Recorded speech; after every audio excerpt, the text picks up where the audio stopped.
शरद पवारांच्या सभेवर सुद्धा अवकाळीचं सावट निर्माण झालेलं आहे। पुण्यामधील शरद पवारांच्या सभेच्या ठिकाणी चिखलाचं साम्राज्य पसरलेलं पाहायला मिळते। पुण्यामध्ये आज शरद पवारांची सभा होती, मात्र ज्या ठिकाणी सभा होती त्या ठिकाणी सगळा चिखल पसरलेला आहे आणि त्यामुळे आता ही सभा होणार की नाही हे सुद्धा पाहावं लागेल।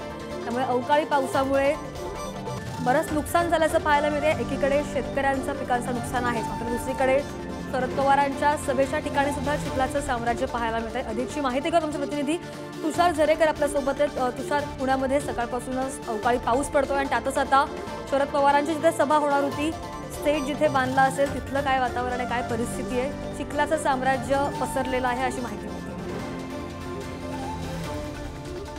जर आपण पाहिलं तर शरद पवारांची पुण्यामध्ये सभा होणार होती, त्यानंतर ही सभा आहे ती चाकण या ठिकाणी होणार आहे।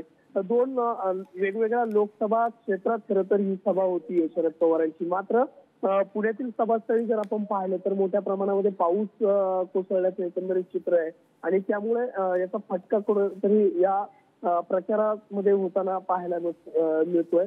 दुसरी गोष्ट जर आपण पाहिली तर या सभेला मार्गदर्शन करण्यासाठी अनेक नेते, काँग्रेस असतील, शिवसेना असतील आणि त्यानंतर शरद पवारांच्या राष्ट्रवादीचे उपस्थित राहणार होते। मात्र सभा सुरू होण्याच्या आधीच पावसाने तडाखा लावल्याने ही सभा रद्द होण्याच्या परिस्थितीमध्ये निर्माण झाल्याचे पाहायला मिळते।